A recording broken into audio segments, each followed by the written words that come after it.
Yes! Nakarating din tayo sa wakas sa huling buwan ng 2016. Isang buwan na lang at next year na, 2017. Sabi nga ng matatanda, ang oras na nagdaan ay hindi na maibabalik kailanman. Pero pwede naman nating i-throwback. Kaya nga may kasaysayan. Kahit December, walang exception dyan.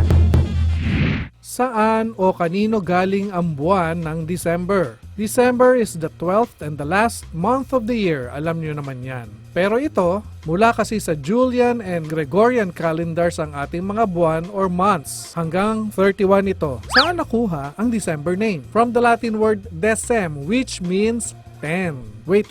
Di ba 12th month nga? Let us check ng pabalik kung saan nakuha din sa Latin words. Decem, 10. Novem, 9. Octo, 8. Septem, 7. Confused?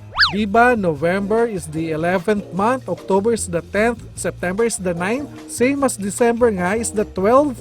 Okay, ganito kasi. Dati kasi ay sumusunod tayo sa Roman calendar kung saan 10 lang ang months ng taon. Si Julius Caesar noong 46 BC ang nag-reform from Roman to Julian calendar na nag-take effect ng 45 BC after the Roman conquest of Egypt. Tapos, from Julian calendar, ang official ng ginagamit ng buong mundo ay Gregorian calendar. Hindi naman masyadong nagkakalayo ang Julian calendar sa Gregorian calendar. Kasi sa Julian calendar pa lang ay idinagdag na ang January and February. Tapos, noong 1582 ay inintroduce ni Pope Gregory XIII ang Gregorian calendar na magpasa hanggang ngayon ay ating ginagamit. So, December ay 12th month pa rin.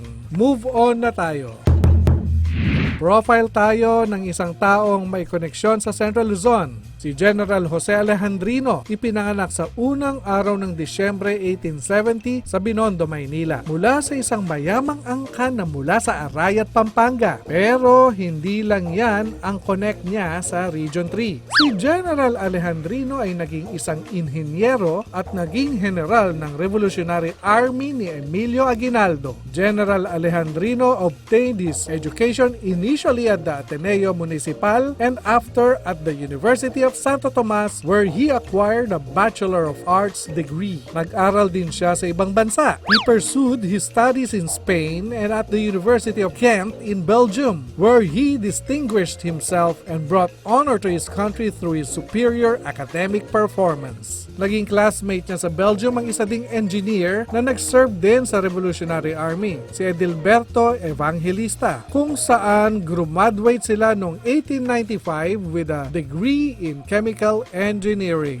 Habang nasa Espanya, naging aktibo si Alejandrino sa propaganda movement laban sa Spanish government para sa reforma sa Pilipinas. Nandun na lang din naman daw siya sa Espanya, tell to the horse's mouth, ika nga ang ginawa niya. Sumapi siya bilang staff ng La Solidaridad. Nang magdaw sila ng eleksyon kung sino magiging head, si Del Pilar ba o si Rizal, sumuporta si Alejandrino kay Rizal. Nanalo si Rizal pero nag-concede pa rin ang ating pambansang bayani para kay Marcelo Del Pilar. Live at naka face to face si Alejandrino si Rizal kasi close daw sila. Kung si Maximo Viola ang nag-finance ng ililimbag ang Noli Me Tangere ni Rizal, si Alejandrino naman nang matapos na may sulat ang El Filibusterismo na nagdala mismo ng manuskrito sa printing press. November 21, 1896, ilang buwan nang pumutok ang revolusyon, kasama ni Feliciano Hoxon ay tumungo si Alejandrino sa Kawit, Cavite para makipag-meeting kay General Aguinaldo. Nag-offer si Alejandrino kay Aguinaldo na siya ay pumunta sa isang delikadong misyon.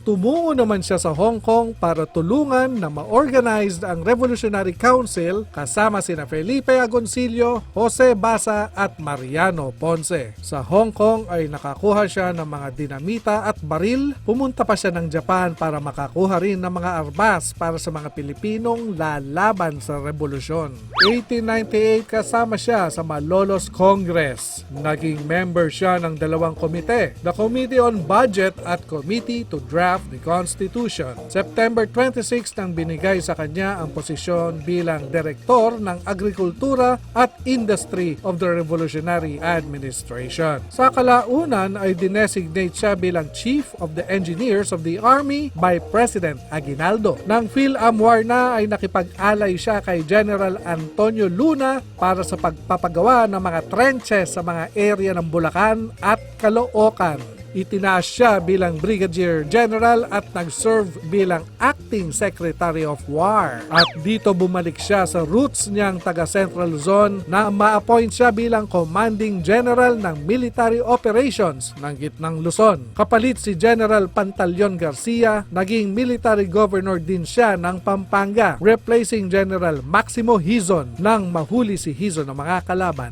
September 1899, he headed a three-man commission charged releasing 13 American prisoners and holding talks with General Otis, the commanding general of the American Army in the Philippines, on the suspension of hostilities. Lieutenant Colonel Ramon Soriano and Major Evaristo Ortiz assisted General Alejandrino.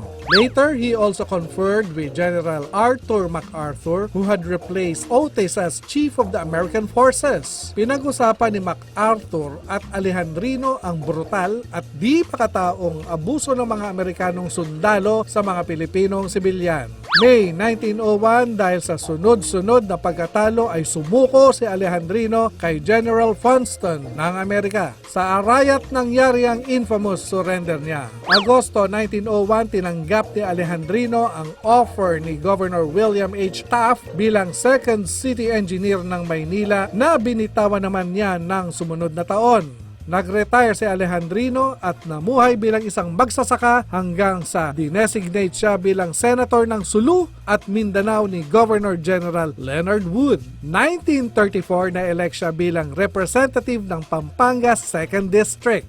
La Senda del Sacrificio, General Alejandrino's account of the Philippine Revolution against Spain and the Philippine-American War, tells the story of the noble revolutionaries and the lonely wars, both great and small, that they fought in order to attain the ever-elusive but exalted goal of national freedom. Namatay siya noong June 1, 1951. Unang break ng Disyembre, of course, syempre,